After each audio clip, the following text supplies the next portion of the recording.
Hey everyone, Merry Christmas to you from our home to yours.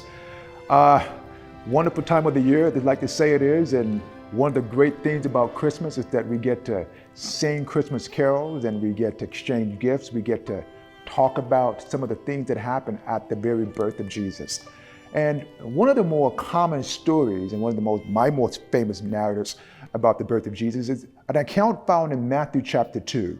In Matthew chapter 2, we see wise men who come to Jerusalem to find the king of Judea by the name of King Herod. And one of the things that they came to do was to ask the present king, where is the king? Where is this newborn king that we've heard about, that we've read about, that we studied about, that's going to be born in Bethlehem of Judea? And where is he at? And if you think about it, that had to be perplexing. The Bible says that King Herod was disturbed and all of Jerusalem was disturbed, and I can see why. Think about it for a moment. What if you had a situation where some foreign dignitaries came to Washington, D.C., to the White House, to the sitting president, and asked, where's the president? I mean, if I'm the president, I'm thinking, either the people who are asking these questions, A, don't know what they're talking about, B, maybe they've lost their mind, or C, maybe there's a new president in town that we're not aware of. Right now, we've just, in this country, in the United States, concluded a very, very heavily contested election. And at the moment, we have a president and we have a president-elect. We don't have two presidents. Why? Because we can only have one president at a time.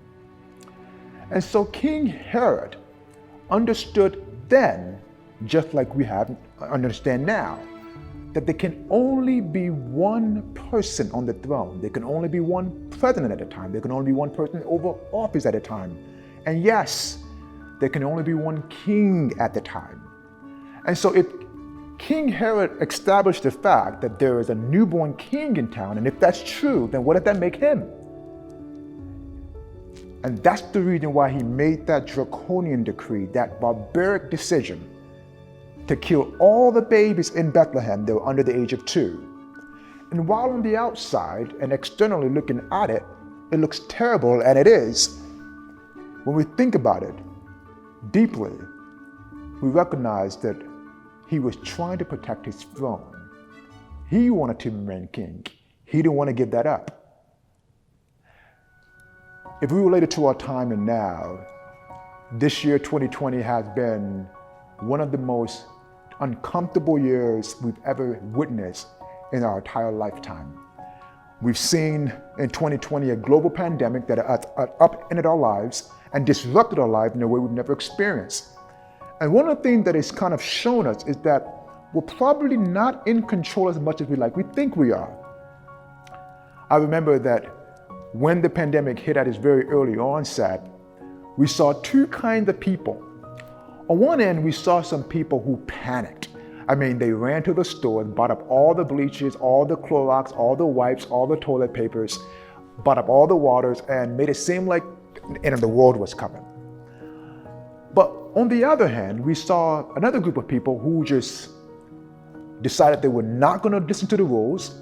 They were going to disobey the the public health experts, and just decide to live their lives anywhere they wanted. And they decided to party it up. And they said this: if I get COVID, I get COVID, or COVID is a hoax, it's not real. Why? While on the outside, they may look like they're different, but if you look a little deeper, they're both the same kind of people. They want to be in control. There is an inner voice in all of us that says, I want to be in control.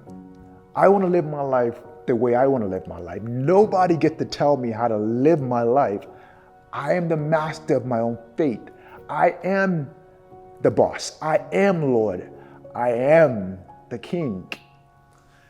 And so while it's easy then to look at a Herod and think, what an awful man he was, the truth is,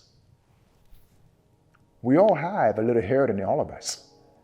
All of us want to be king. We want to maintain control of our own lives. And when we think then about the story of Christmas, about how a newborn king is born, the question that it begs all of us to answer is, who's going to be king? Is it going to be Jesus, or is it going to be us? Herod made his decision. This celebration season is also a question for us to answer, who's going to be king? What I'd like to ask for all of us to do is to consider, though, the kind of king that Jesus is. While we see in human kings, they plunder the wealth of their citizenry, in Jesus we see a king who gave up all his wealth, gave up all his glory, gave up all of his possessions to come down to earth, to relate with us as human beings, become poor so that we in him can become rich.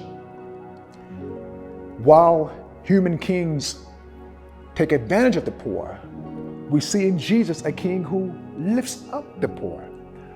While in human kings we see them take advantage, or rather murder, kill, obliterate their enemies, in Jesus we see a king who takes care of his enemies, dies for his enemies, forgives his enemies, us. Human kings ascend to thrones. In Jesus we see a king who ascended to a cross. That's the kind of king Jesus is. A king who left all of his glory so that he could come, die, be buried, and resurrect, so that we can be reconciled to the Father and be ushered into his own kingdom. I submit to you all that he is a king that we can trust. And I'd like for us to consider that this season and invite you all to place your faith and trust in this king. This next song that we're about to sing is a song, the cover of Maverick City, You Can Have My Heart. And it's going to be led by our dear sisters and friends, Kimberly and Lillian. And it's a prayer, it's a response to that question we just asked. It says, you can have my heart.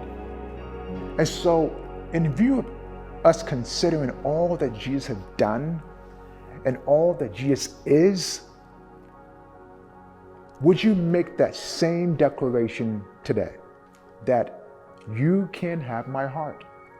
That all that I am, all that I have, I'm giving it to you, the one that I love, because you first loved me. Oh yes, King Jesus, you can have our hearts.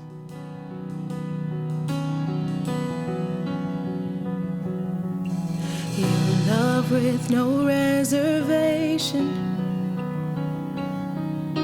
You're not looking for perfection, and there's no need in me pretending. I'll give you everything. I'll give you everything. You deserve my full attention.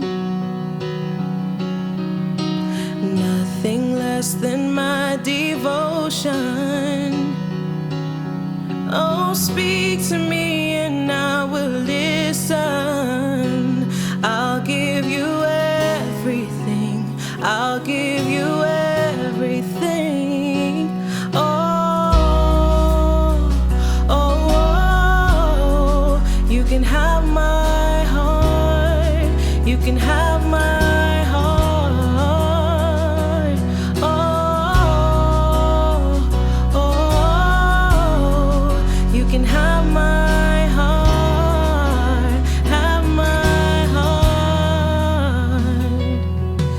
Be the Lord of my emotions and set me free from selfish motives. Oh, search me till there's nothing hidden. I'll give you everything. I'll give you everything.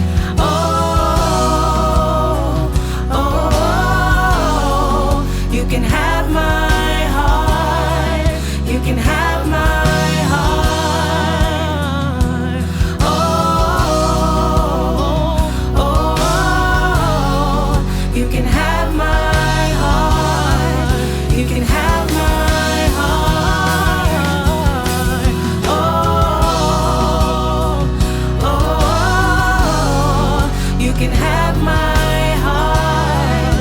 can have my heart. Oh, you can have my heart. You can have my heart. If you want my heart, you've got it. You've got it. You've got it. If you want my heart, you've got it. You've got it. You've got it. If you want my heart, you've got it. You've got it. You've got it. If you want my heart, you've got it. You've got it. You've got it. If you want my heart, you've got it. You've got it. Oh yeah. If you want my heart, you got it. You got it. Oh, you got it. If you want my heart, you got it. You got it forever. If you want my heart, you got it. You got it.